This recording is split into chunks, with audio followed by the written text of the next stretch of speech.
大伙们，今天我请到了一位资深的 HR， 让他帮我输出干货内容。废话不多说，咱们今儿去听听高企 HR 到底怎么教你去面试。So as an HR, you have the perspective of someone on the other side of the table. So how do you stand out in virtual interviews? Absolutely. Well, you first want to make sure that the basics are covered. You want to make sure that you have a good appearance. You want to wear professional clothing. You want to have good lighting. You want to test your internet connection and your sound to make sure everything works smoothly. Yeah. You also want to use voice techniques that you would in any interview setting. So showing enthusiasm, showing intensity with the volume of your voice when you're talking about something that you care about and are passionate about. So allowing yourself to really connect with your interviewer. You can do that over a video call as well. It's very important to look in their direction and not to look off in space all the time, but to act like you're talking to them as much as possible. You talked about getting the basics right. How do you make that first good impression? Sure.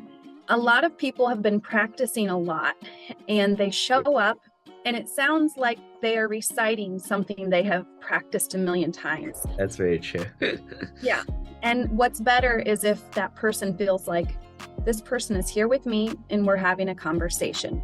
Yes, they're prepared, but they have not memorized everything they're saying to me. You also want to really read their body language. Are they nodding their head or are they looking off board? Or are they saying things or are they sighing? Can you tell they're getting restless and they want you to finish the answer? So you just really need to get in tune with that person. They have to like you to hire you.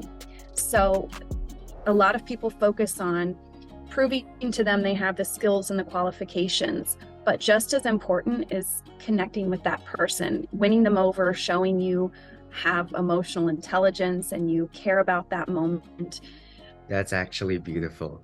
And I think you raised the really important point about body language. Do you mind going a little bit in depth? Yeah, absolutely. So with body language, you want to have good posture.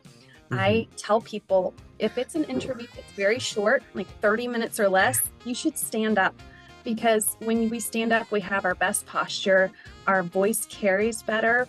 If you don't normally use your hands, you shouldn't start using them for an interview.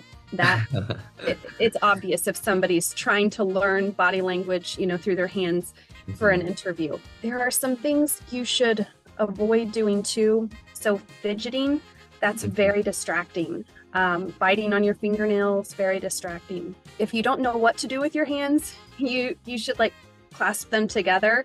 You can kind of do this or this, but definitely not moving them around if it's not normal. Record my raps, so sometimes I make music. I stand up and record. That's where the flow of air, I think. Absolutely. Yeah, has the maximum valve. When I record my rap, I have a lot of takes, right? I can think about it, but in an interview, you would have to think on the spot. So how would you handle these tough questions that you haven't prepared for?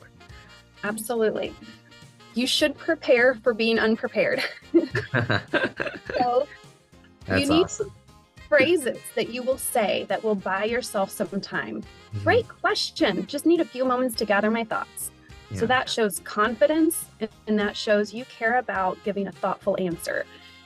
People who answer right away and they're completely unprepared typically give bad answers. They're rambling, it's unorganized, they have regrets at the end, they talk too long. So it's better to pause and prepare. So 5 or 10 seconds, not longer than that, and identify the story you're going to tell or identify 1 or 2 points you're going to talk about. But you need to know something you're going to talk about before you start talking. 那咱们下个视频见。Good luck.